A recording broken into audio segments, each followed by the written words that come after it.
Bonjour à tous, infiniment heureux de vous retrouver pour partager avec vous le Chitat du jour. Aujourd'hui, nous sommes le Yom Revi, le 4e jour de la semaine de la Parashat Korach, en dehors d'Eretz Israël bien sûr, et nous sommes le 2e jour du mois de Tammuz, le Bet Tammuz et Tafshin Pegimel Shnatakel, l'année du rassemblement.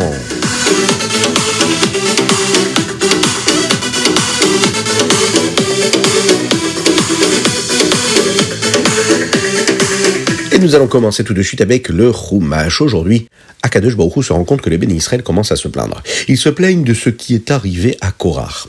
Oui, il semblait que tous les bénis Israël étaient tous d'accord avec Korach. Hachem a dit que Moshe et Aaron devraient s'éloigner, et Hachem punira donc tous les bénis Israël. Alors là, à ce moment-là, les bénis Israël ont commencé à mourir d'une maladie terrible. Moshe et Aaron ne savaient pas quoi faire. Alors, qu'est-ce qu'ils pouvaient faire ? Qu'est-ce qu'il pouvait dire à Kadosh Baruch Hu pour calmer sa colère contre les bénis Israël ? Et là, Moshe s'est souvenu que le Malach Hamavet lui avait dit, quand il était encore sur l'Ar Sinaï, que les Kétoret pouvaient arrêter ce genre de maladie. Moshe Rabbeinu va donc rapidement demander à Kadosh Baruch Hu s'il pouvait utiliser ce stratagème.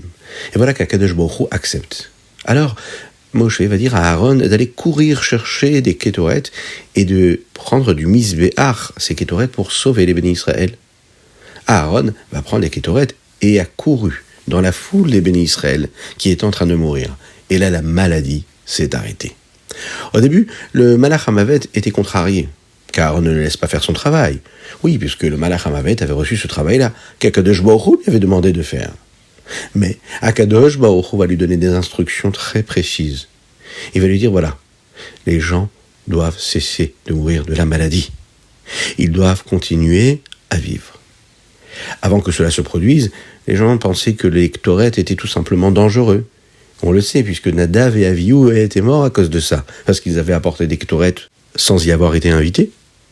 Mais là, cette fois-ci, les 250 personnes qui ont écouté Korach, eux aussi, comme Nadav et Avihu, sont morts. Mais maintenant, les bénis Israël pouvaient tous voir que les Ktoret n'étaient pas si dangereux que cela. La preuve, c'est qu'ils avaient la possibilité même de les sauver. Et en fait, ce qui les avait punis, ce sont les Averot, et non pas les Kétoret, comme ils ont pu le savoir et le comprendre, jusqu'à ce jour.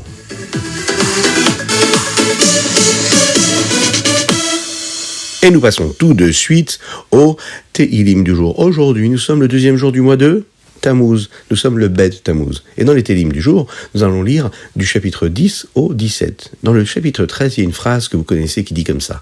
Va'ani bechasdecha vatarti, yagel libi vishuatecha, hashira lachem ki gamal alay. On l'a dit tous les jours dans la tfila. Dans ce 13e chapitre-là, c'est une tfila dans laquelle David Amelech pleure devant Hachem. Il ne peut plus supporter cette galoute, cet exil qui est si long que cela. Et le dernier verset dans ce chapitre, c'est aussi le premier chapitre du Hodou. Hodou que nous prononçons tous les jours dans la tfila, dans lequel il y a de l'espoir, il y a du bitachon, de la confiance en Dieu. On sait qu'Akadosh Baruch Hu va nous sauver. On le dit dans ces mots-là, qui constitue cette tfila que nous prononçons tous les jours. Regardons les mots. Va'ani vechasdecha vatarti. David Amelech dit à Hachem, moi j'ai confiance en ta bonté, en ton chesed. Yagel libi vishuatecha. Mon cœur se réjouit quand tu m'as aidé. Ashir al Hachem. Je suis sûr et j'ai confiance. Et je sais que je vais pouvoir encore une fois chanter pour toi. Ki gamal alay, parce que toi tu m'as donné tout ce dont j'avais besoin. Qu'Akadosh Baruch Hu fasse que chaque juif ici-bas sur terre aujourd'hui puisse recevoir tout ce dont il a besoin. Pas ce que chacun veut, mais ce qui est bon pour chacun d'entre nous. Oui, n'hésitez pas à dire Amen ve Amen, que vous soyez en classe, en écoutant ce chitat, que vous soyez dans la cantine, ou que vous soyez dans la voiture. Eh bien, dites Amen ve Amen et demandez à Hachem de donner à chacun ce dont il a besoin. Amen ve Amen.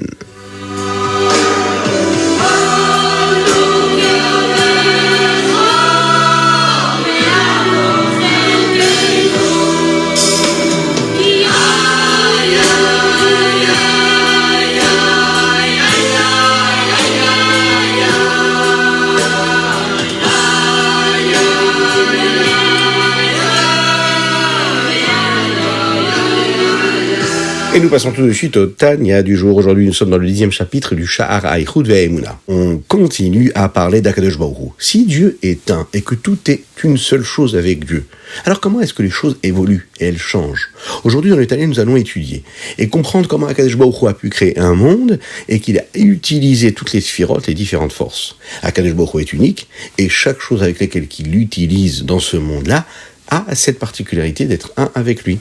Et pour cela, nous allons prendre quelques exemples. Le premier jour de la création, Akadosh Baruch Hu a créé quoi? La lumière. La lumière, grâce au chesed, la bonté était tellement forte, tellement puissante, il a utilisé cette lumière grâce à cette vertu-là. Oui, mais dans le chesed, il y a aussi une forme de gvura. Dans la bonté, il y a aussi une forme de rigueur qui va s'assurer que la lumière soit ici-bas dans le monde. La preuve, c'est que on sait que le chesed, a priori, n'a pas de limite, n'a pas de frontière, n'a pas de barrière.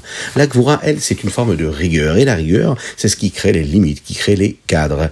Oui, donc il y a besoin des deux. Le deuxième jour de la création, la puissance d'Akadosh Baruch Hu, la gvura d'Hachem éclairée avec force. Alors Hachem a créé le ciel et il a séparé le monde des eaux qui étaient en bas, ici-bas, matérielles, avec les eaux qui étaient des eaux spirituelles. Oui, néanmoins, on peut voir aussi comment la bonté d'Hachem s'est exprimée. Akadosh Baruch Hu a eu besoin de séparer les eaux afin que nous puissions y vivre ici-bas sur terre. Donc on voit bien que pour le monde, oui, les gvurot et les chassadim, les différentes vertus de Dieu, elles sont séparées. Mais pour Akadosh Baruch Hu, c'est une seule chose. On appelle ça le chesed. Quand le chesed s'exprime avec puissance face aux autres vertus, eh bien on appelle ça du chesed qui s'exprime. Mais pour Akadosh Baruch Hu, eh bien toutes les différentes vertus, elles sont réunies en une seule et même chose.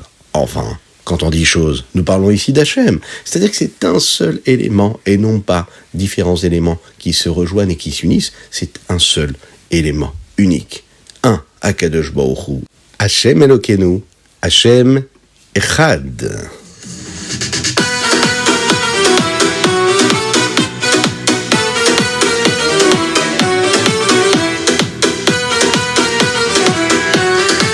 Et nous passons tout de suite au Hayom Yom. Aujourd'hui, nous sommes le bête du mois de Tammuz. Vous connaissez tous l'importance du Ahavat Israël. Eh bien, ça c'est bien ça de faire Ahavat Israël, surtout à l'école, avec les copains de l'école. On peut dire un très très grand bravo. Hein. Ah oui, bravo, bravo, bravo. Et oui, mais avant de faire Ahavat Israël, qu'est-ce qu'on fait quand on se lève le matin? On dit quoi? Modé?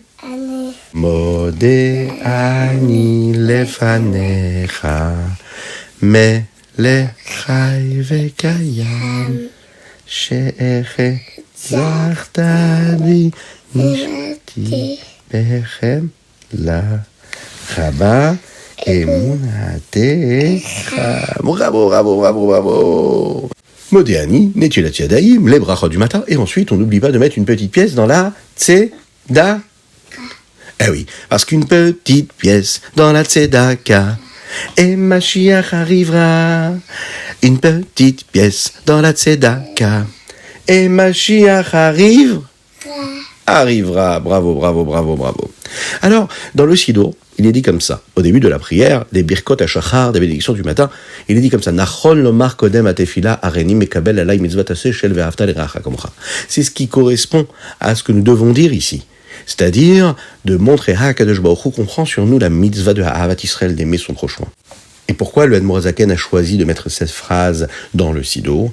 Eh bien parce que la mitzvah de la Ahavat Israël, le fait d'aimer son prochain, c'est comme l'ouverture d'une porte qui nous permet d'aller et de comprendre ce qui se passe à l'intérieur de toute la vie d'un juif, de son attachement à Dieu. Lorsqu'un homme a Ahavat Israël, il a l'amour de son frère, alors la tfila, elle peut monter directement chez Hachem. Si on est à l'écoute de notre prochain, de notre frère juif, eh bien Akadosh Baruch Hu sera aussi à notre écoute. Alors, n'oublions pas toujours de penser à Ahavat Israël, aimer son prochain. Encore plus, bien plus qu'on est capable de s'aimer soi-même.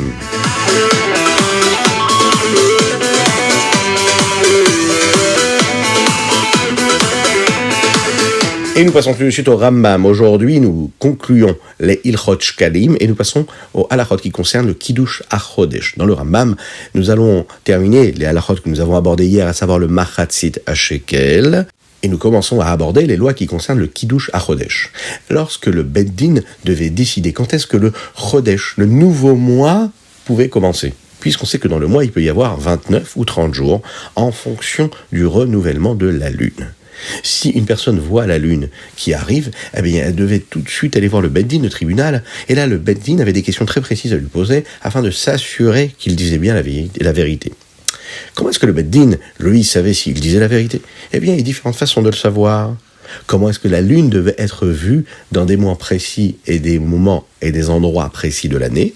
Le Beth Din sait d'ailleurs dans quelle partie du ciel la lune est censée être vue à ce moment précis. Il savait également quelle était la dimension que la lune devait avoir pour pouvoir savoir si elle était en train de se renouveler ou pas, à quel moment, où est-ce qu'on pouvait le voir. Et d'ailleurs pour cela, des témoins, ce que nous appelons des édim, qui eux pouvaient dire ce qu'ils avaient vu, et le Beth Din, en fonction des questions et des réponses qu'ils recevaient, ils étaient capables de décider quand est-ce que le Rosh Chodesh aura lieu, le renouvellement du mois, et bien sûr, grâce à cela, tout le monde pouvait bénir le mois en temps voulu.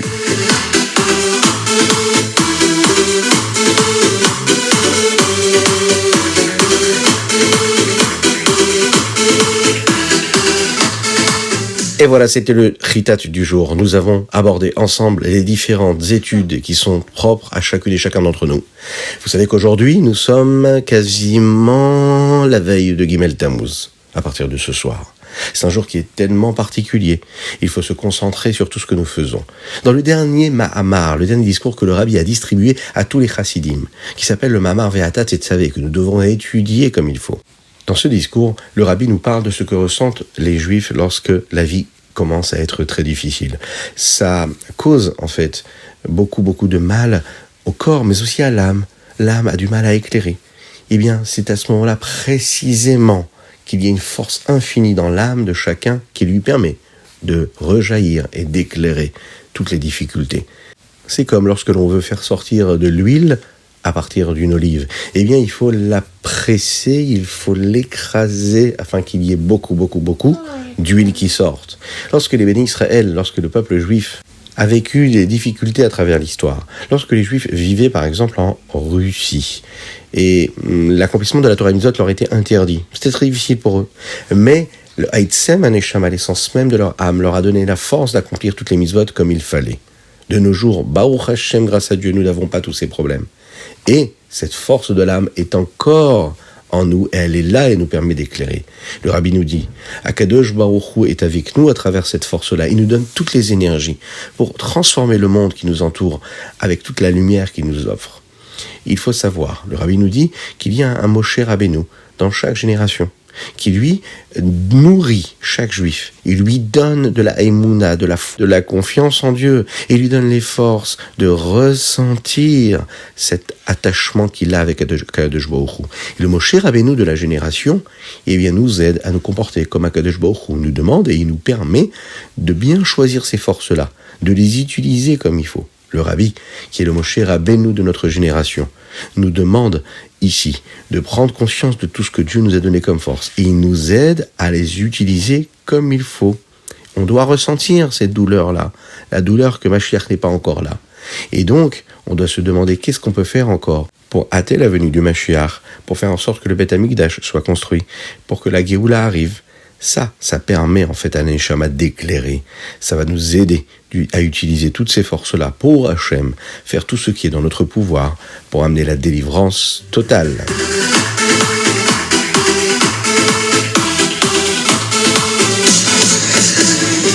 Et aujourd'hui, la dédicace, elle est pour la guérison totale et complète de Avraham Nissim Ben Sultana. N'oubliez pas, vous aussi, d'envoyer vos dédicaces sur chitat.fr ou sur notre numéro de téléphone 06 61 76 87 70. Que Dieu vous bénisse, qu'il vous protège, qu'il vous inonde de bonté, de grâce, de miséricorde, de joie véritable. Que vous soyez heureux aujourd'hui, peu importe là où vous vous trouvez. Que vous soyez bénis dans tous les domaines, matériels et spirituels. Que Dieu vous bénisse. Et à très bientôt pour des bonnes nouvelles.